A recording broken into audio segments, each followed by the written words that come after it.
Hello everyone, आज हम लोग कैलोरीमेट्री चैप्टर के कुछ इम्पॉर्टेंट क्वेश्चंस करेंगे जिसमें प्रीवियस ईयर क्वेश्चंस इंक्लूडेड होंगे। और स्पेशली हम लोग न्यूमेरिकल्स ज़्यादा करेंगे यार। इजी क्वेश्चन से स्टार्ट करते हुए हम लोग हार्ड क्वेश्चन की तरफ जाएंगे। ठीक है, धीरे धीरे हम लोग अपना लेवल बढ़ाएंगे और न्यूमेरिकल्स पे थोड़ा ज़्यादा फोकस डालेंगे इस चैप्टर से। ठीक है, तो मैं रिक्वेस्ट करूंगा कि साथ साथ मेरे क्वेश्चन बनाना, ये रिवीजन वीडियो है, और लास्ट में कमेंट करके बताना कि कितना क्वेश्चन तुमसे सही सही सॉल्व हो रहा है। ठीक है, पहला क्वेश्चन है यार एमसीक्यू वाला क्वेश्चन। ऐसा unit of specific latent heat is. Latent heat का फॉर्मूला क्या होता है? फॉर्मूला से हम लोग ऐसा यूनिट निकाल सकते हैं, Q is equal to M L होता है। ठीक है, Q is equal to M L होता है। L इज इक्वल टू हम लोग क्या लिख सकते हैं? Q बाय एम लिख सकते हैं। L इज इक्वल टू लिख सकते हैं Q बाय एम। अब Q का ऐसा यूनिट क्या होता है, यानी कि हीट का क्या होता है? जूल होता है। और मास का क्या होता है? kg होता है। यानी इसको हम लोग क्या लिख सकते हैं? जूल पर kg। ठीक है, जूल पर केजी इसका क्या आ गया? एल का यूनिट आ गया। एल का यूनिट क्या आ गया? जूल पर केजी आ गया। तो इस हिसाब से क्या होगा करेक्ट आंसर? करेक्ट आंसर हो गया सी। ठीक है, ये बहुत इजी था, सबको पता होगा। अगला है सेकंड नंबर क्वेश्चन। देखो सेकंड नंबर का क्वेश्चन जिस टाइप का यहाँ पे ग्राफ दिया हुआ है, ठीक है, ये जो ग्राफ से हमेशा प्रीवियस ईयर्स में क्वेश्चन आते रहे हैं, ये ग्राफ काफ़ी इंपॉर्टेंट है यार, इससे रिलेटेड क्वेश्चन कर लेना। तुम लोग को यहाँ पे ग्राफ दिख रहा होगा, 0 डिग्री सेल्सियस पे यहाँ पर देखो ए से बी तक कुछ टेम्परेचर बढ़ रहा है, फिर T1 पे आकर के थोड़ा देर तक कांस्टेंट हो गया है, फिर C से D तक बढ़ रहा है। ठीक है, उसके बाद T3 पे आके यहाँ पे D से E तक कांस्टेंट हो गया है, फिर E से F तक बढ़ रहा है। ठीक है, तो यहाँ पर हम लोग को करना क्या है? पहला क्वेश्चन है what is the parts A B B C C D and D E represent. A B तुम देखोगे तो 0 से लेकर के T1 तक, ठीक है, 0 से T1 तक तुम्हारा क्या हो रहा है? यहाँ पर टेम्परेचर बढ़ रहा है और ये सॉलिड है। जहाँ पर ये लाइन कांस्टेंट हो जाए, टेम्परेचर जहाँ पर कांस्टेंट हो जाए, वहाँ समझो कि लेटेंट हीट यूज़ हो रहा है, यानी कि स्टेट का चेंज हो रहा है। हो सकता है कि मेल्टिंग हो रहा हो, या फिर हो सकता है कि वेपोराइजेशन हो रहा हो। ठीक है, तो यहाँ पर क्या होगा? यहाँ से सॉलिड था तो यहाँ पे क्या हुआ? मेल्टिंग हुआ। मेल्टिंग होने के बाद लिक्विड बन गया। अब लिक्विड होने के बाद यहाँ से यहाँ तक क्या होगा? टेम्परेचर बढ़ेगा। और यहाँ पे तुम्हारा क्या होगा? डी पे तुम्हारा क्या होगा? फिर से स्टेट का ट्रांजिशन होगा, फिर से स्टेट चेंज होगा।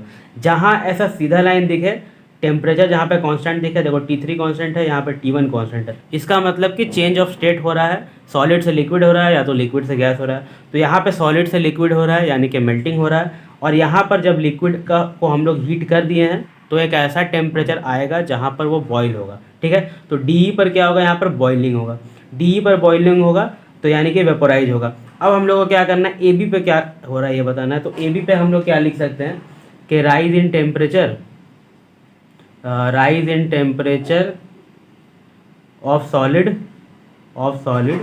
From 0 to T1 degree Celsius. ठीक है, उसके बाद बी सी पर हम लोग क्या लिख सकते हैं? Melting at temperature T1 degree centigrade. ठीक है, बी सी के बाद हम लोग को क्या लिखना है? C D. तो उसी तरह से लिखेंगे राइज इन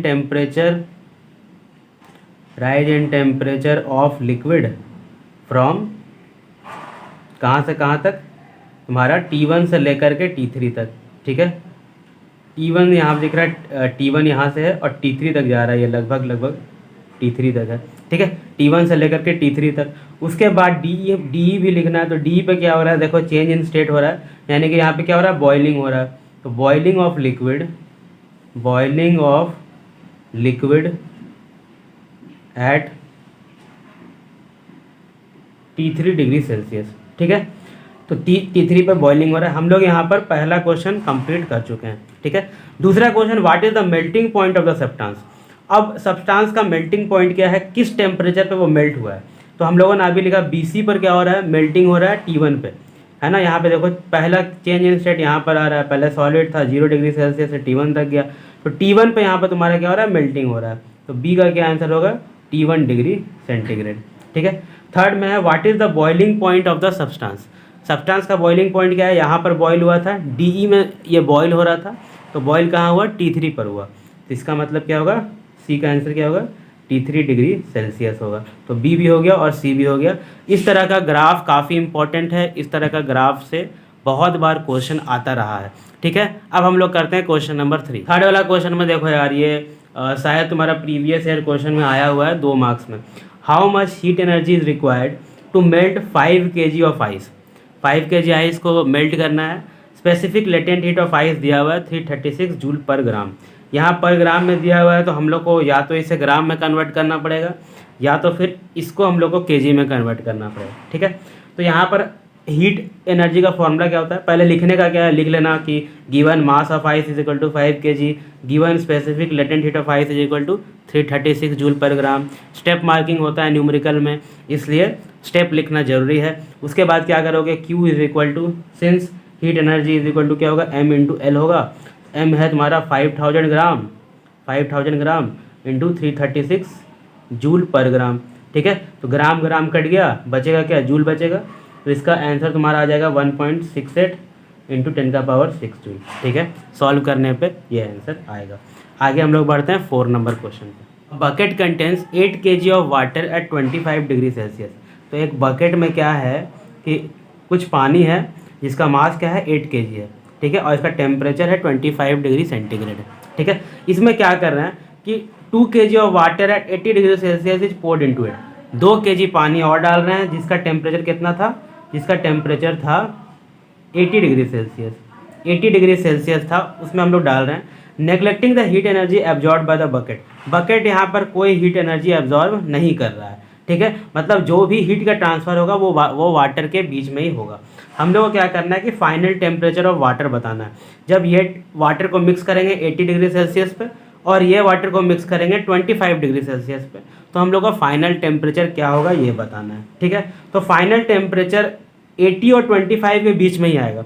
ठीक है, ये क्या होगा 25 से थोड़ा बढ़ जाएगा क्योंकि थोड़ा सा ठंडा था इसके कंपैरिजन में। ठीक है, और ये 80 से क्या होगा थोड़ा सा घट जाएगा, इसका हीट थोड़ा सा इधर ट्रांसफ़र होगा जब मिक्स करेंगे। तो हम लोग यहाँ पे क्या कर सकते हैं कि हीट एनर्जी जो लॉस्ट हो रहा है वही हीट क्या हो रहा है, गेन हो रहा है। और हीट कौन लॉस कर रहा है, हीट लॉस कर रहा है तुम्हारा जो हॉटर लिक्विड था वो लॉस करेगा किसको, जो तुम्हारा कूलर लिक्विड था। कूलर लिक्विड क्या होगा, हीट गेन करेगा, और जो हॉटर लिक्विड था वो क्या करेगा, हीट लॉस करेगा। ठीक है, बाकी गिवन यहाँ पर लिख देना कि M1 8 है, M2 2 है, T1 तुम्हारा 25 है, T2 80 है। ठीक है, इस तरह से गिवन लिख देना।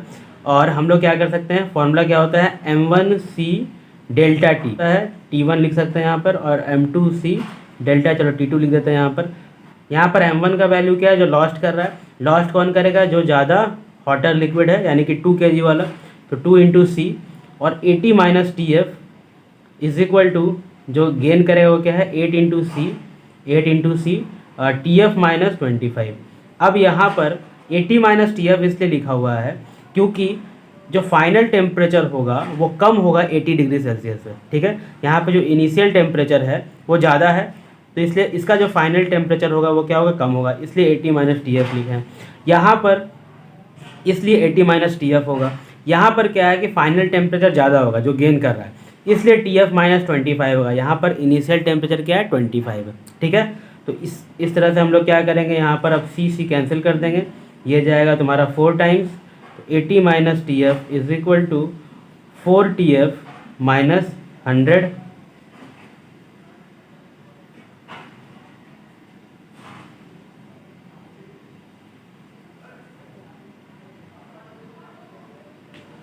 तो 5 TF इज इक्वल टू हो जाएगा 180।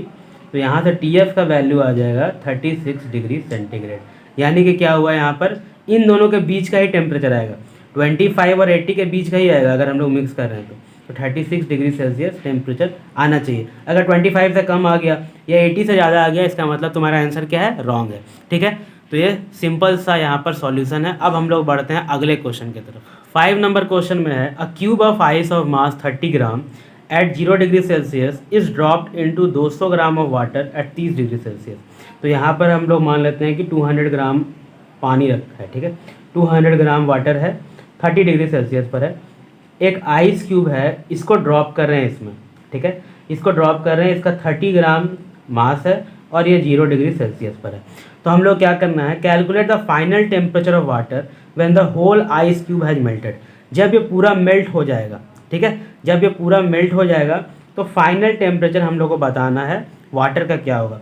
तो ये जो फाइनल टेम्परेचर होगा कहाँ से कहाँ तक होगा, 0 और 30 के बीच में ही आएगा, क्योंकि यहाँ पर क्या है, ये हॉटर लिक्विड है तुम्हारा वाटर, और ये क्या है कूलर लिक्विड बन जाएगा जब ये मेल्ट हो जाएगा 0 पे, ठीक है। तो 0 और 30 के बीच में ही तुम्हारा लास्ट में टेम्परेचर आएगा।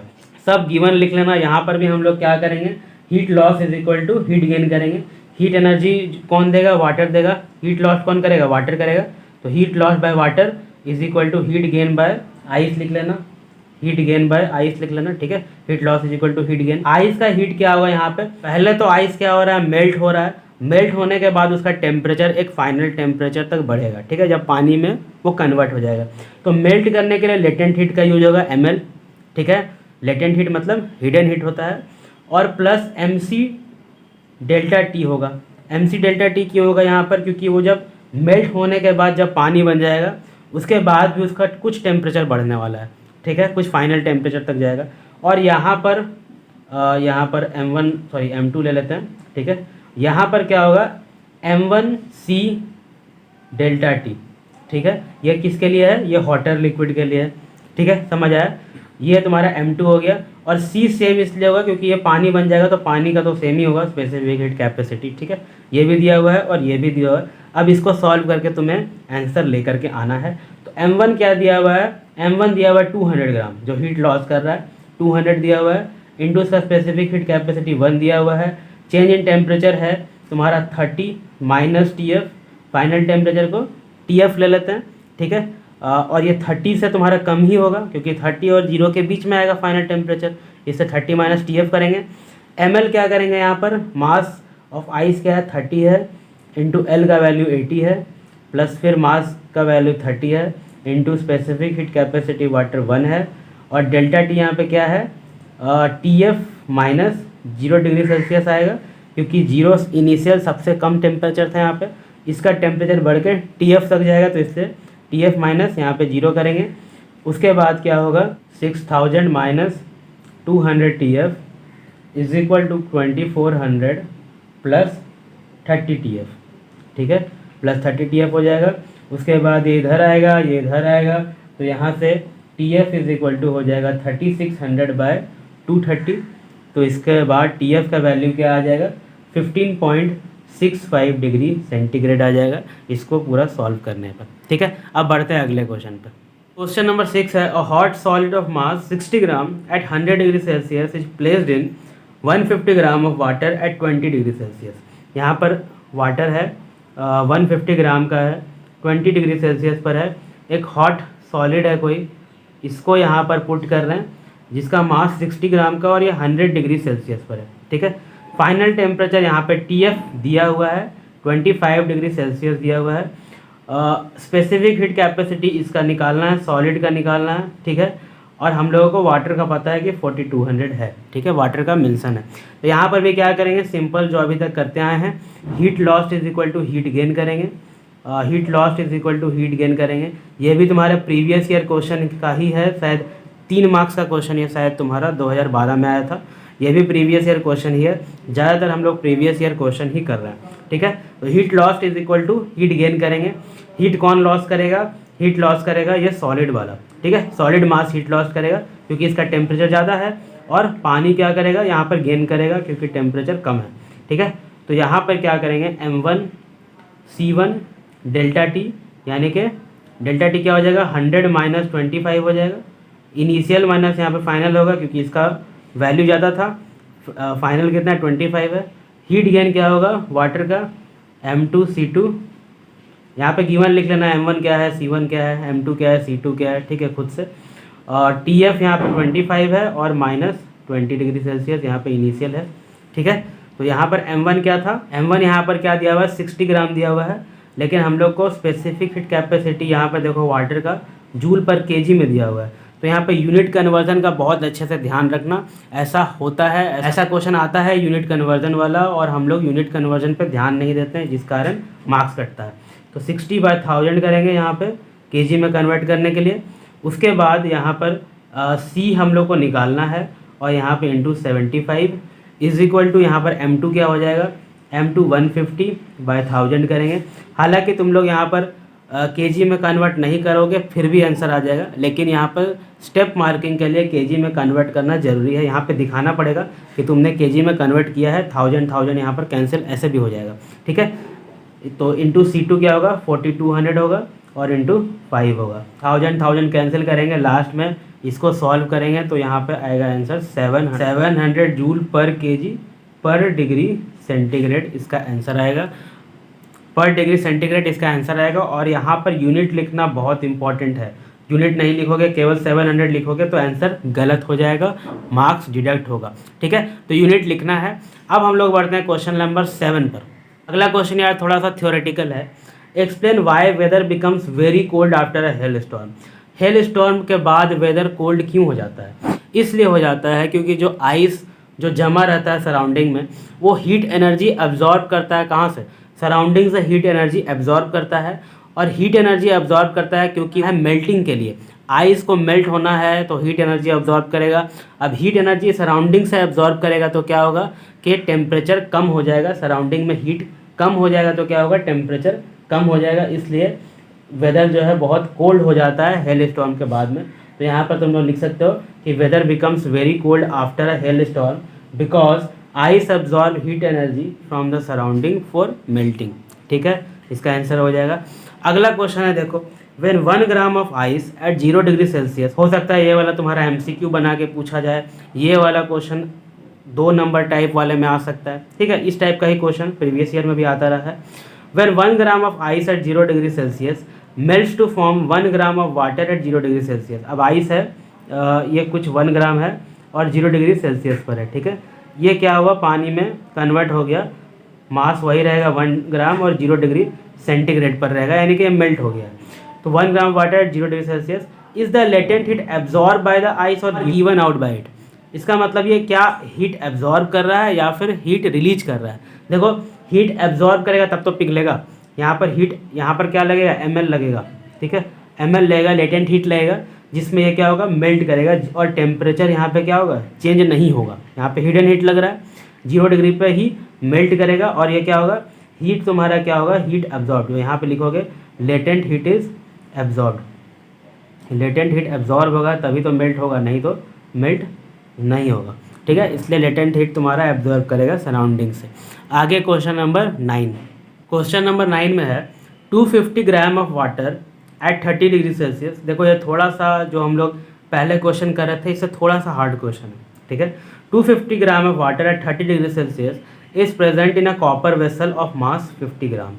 अब यहाँ पर क्या है कि एक कॉपर का वेसल है, कुछ कॉपर का ही कुछ वेसल है जिसमें 250 ग्राम वाटर है, 250 ग्राम वाटर है और जिसका टेम्परेचर है 30 डिग्री सेंटीग्रेड, 30 डिग्री सेल्सियस पर है। और कॉपर वेसल का मास क्या है 50 ग्राम है। अब कॉपर वेसल का मास 50 ग्राम है, ये 30 पर है तो ये भी 30 पर ही होगा, 30 डिग्री सेल्सियस पर है। Calculate the mass of ice required to bring down the temperature of the vessel and its content to 5 degree Celsius. अब हम लोग को एक आइस का टुकड़ा, ठीक है, आइस का टुकड़ा का मास कुछ m है, इसको यहाँ पे पुट करेंगे, इसको यहाँ पर पुट करेंगे तो इसका फाइनल टेम्परेचर आना चाहिए टोटल, इसको पिघलने के बाद ये आइस पिघल चुका है तो इसका फाइनल टेम्परेचर क्या आएगा 5 डिग्री सेंटीग्रेड आएगा, 5 डिग्री सेल्सियस आना चाहिए। ठीक है, तो यहाँ पर हम लोग को लेटेंट हीट ऑफ आइस दिया हुआ है, सी ऑफ कॉपर का मतलब है specific heat of copper question में दिया हुआ है और लेटेंट हीट ऑफ वाटर दिया हुआ है। तो ये सब डेटा का यूज करके तुम्हें आंसर तक पहुंचना है। ये भी तुम्हारा प्रीवियस ईयर क्वेश्चन में आया था और ये 4 मार्क्स का क्वेश्चन था। ठीक है, ऐसे तुम्हारा जो इस बार का पैटर्न है वो 2+2+3+3 का है। ठीक है, ये वाला पैटर्न से तुम्हारा शायद क्वेश्चन आएगा, लेकिन जो तुम्हारा प्रीवियस ईयर में आया था ये 4 मार्क्स का क्वेश्चन था, इसलिए थोड़ा सा इसमें ज़्यादा मेहनत लगेगा। देखो यहाँ पर हम लोग क्या करेंगे, वही करेंगे, heat loss is equal to heat gain ही करेंगे। ठीक है, heat loss is equal to heat gain ही करेंगे।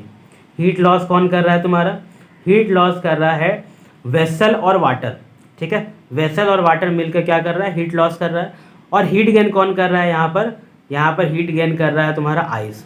ठीक है, हीट लॉस बाय, यहाँ पे लिख देना heat loss by vessel and water is equal to heat gain by ice. ठीक है, अब सब यहाँ पे डेटा लिख लेना, m1 m2 क्या है सब लिख लेना, उसके बाद यहाँ से स्टार्ट करना बनाना। तो हीट लॉस पहले वाटर करेगा तो वाटर का m1 ले लेते हैं, c1 ले लेते हैं और डेल्टा टी में क्या आएगा, वाटर का टेम्परेचर 30 डिग्री सेल्सियस था तो 30 फाइनल और 5 होगा यहाँ पे, क्योंकि 30 और 0, ये तो 0 डिग्री सेल्सियस पर था ना, 30 और 0 के बीच का ही तुम्हारा फाइनल टेम्परेचर आएगा जो कि 5 डिग्री सेल्सियस है। ठीक है, तो फाइनल 30 होगा, 30 माइनस 5, ये क्या हुआ, वाटर का हुआ। यहाँ पर MW भी लिख सकते हो समझने के लिए, MW और CW, M mass of water, specific heat capacity of water. ठीक है, प्लस तुम्हारा वेसल भी करेगा, वेसल का भी मास दिया हुआ है, तो mass of vessel, specific heat capacity of vessel, और ये 30 माइनस 5 तो सेम आएगा। 30 माइनस 5 तुम्हारा चेंज इन टेम्परेचर सेम आएगा, क्योंकि इसका इनिशियल टेम्परेचर वही था 30 था, फाइनल 5 आना चाहिए, तो 30 माइनस 5 करेंगे। ये हीट लॉस का इक्वेशन हमने लिख लिया। ठीक है, हीट लॉस का काम हो गया। अब हीट गेन करने के लिए, हीट गेन कौन करेगा, आइस करेगा। आइस हीट गेन करेगा, पहले आइस पिघलेगा, मेल्ट होगा, उसके बाद जब वो लिक्विड बनेगा तो 0 डिग्री सेल्सियस से तुम्हारा फाइनल 5 डिग्री सेल्सियस तक उसका टेम्परेचर बढ़ेगा। ठीक है, पहले क्या करेगा, ये पहले मेल्ट होगा, ml होगा, उसके बाद mc और 0 से तुम्हारा 5 तक टेम्परेचर बढ़ेगा, यही होगा ना। तो ये होगा, तो इसमें हम लोग क्या करेंगे कि m ऑफ आइस, mi ले लेते हैं, l ऑफ i ले लेते हैं, और हम लोग क्या करेंगे यहाँ पे चेंज इन टेम्परेचर करेंगे 5 माइनस 0, क्योंकि इसका इनिशियल कम था, 0 था, और फाइनल ज़्यादा था। ठीक है, mi li इंटू 5 माइनस 0। अब सारा वैल्यू पुट करके हम लोग क्या करना है, mi निकालना है। mw क्या दिया हुआ है, 250 ग्राम दिया हुआ है, तो इसको तुम लोग का kg में कन्वर्ट कर लो, क्योंकि इसका जो स्पेसिफिक कैपेसिटी है, ये जो c है, ये kg में दिया हुआ है। ठीक है, तो 250 इंटू 250/1000 इंटू 4200 इंटू 25, ये वाला पार्ट आया, प्लस तुम्हारा mv इंटू सी, तो mv तुम्हारा वेसल का मास कितना दिया हुआ है, 50 दिया हुआ है, यानी 50/1000 करेंगे, 50/1000 into specific heat capacity of copper दिया हुआ है 400, और इंटू क्या होगा 25 होगा। ठीक है, is equal to mi into latent heat of ice दिया हुआ है 336 इंटू 10⁻³ और इंटू 5 दिया हुआ है। ये पूरा सॉल्व करने के बाद, ठीक है, ये पूरा सॉल्व करने के बाद mi का वैल्यू आएगा 0.0749 kg, या फिर 74.9 ग्राम्स के बराबर तुम्हारा यहाँ पर मास ऑफ आइस आएगा। यहाँ पर कैंसिल करके 4 कर लेना, या फिर तुम कॉमन ले लेना, 25 कॉमन हो जाएगा यहाँ पर से। ठीक है, 5 से कट के फिर इधर 5 बचेगा, तो काट करके इजीली काट करके, तुम्हारा ज़्यादा गंदा नहीं होना चाहिए पेपर में। यहाँ पर आंसर क्या आएगा, 0.0749 kg आएगा। तो इसे लिखने का तरीका ऐसा भी हो सकता है कि पूरा एक पेज में लिखा जाए, डायग्राम बनाने का ज़रूरत नहीं भी है, लेकिन पहले तुम लोग केवल इस पार्ट को सॉल्व करो, फिर इस पार्ट को सॉल्व करो, तो टोटल क्या हीट लॉस निकलेगा। उसके बाद तुम लोग इस पार्ट को सॉल्व करो तो हीट गेन निकलेगा। उसके बाद heat loss is equal to heat gain को इक्वेट कर दो। ठीक है, तो टोटल हम लोगों ने 9 क्वेश्चंस देखा है। 9 क्वेश्चंस में मैक्सिमम हम लोगों ने न्यूमेरिकल ही देखा है। इसी लेवल का न्यूमेरिकल तुम्हारा एग्जाम में आता है। कुछ और न्यूमेरिकल्स यार अपने बुक से, एग्जाम्पल से, प्रीवियस ईयर क्वेश्चन से, प्रीवियस ईयर क्वेश्चन PYQ बहुत इंपॉर्टेंट है अभी, वेरी वेरी इंपॉर्टेंट। इसी से क्वेश्चन, इसी लेवल का क्वेश्चन आएगा, और बहुत बार तो क्वेश्चन रिपीट भी होता है डेटा चेंज करके, तो इसी लेवल का क्वेश्चन आएगा। प्रीवियस ईयर क्वेश्चंस को बहुत अच्छे से करके जाना, कोई भी चैप्टर हो फिजिक्स का। ठीक है, आई होप यार कि वीडियो पसंद आया होगा। वीडियो पसंद आया हो तो अपने दोस्तों के बीच शेयर कर देना, चैनल पर नए हो तो चैनल को सब्सक्राइब कर देना। Thank you for watching.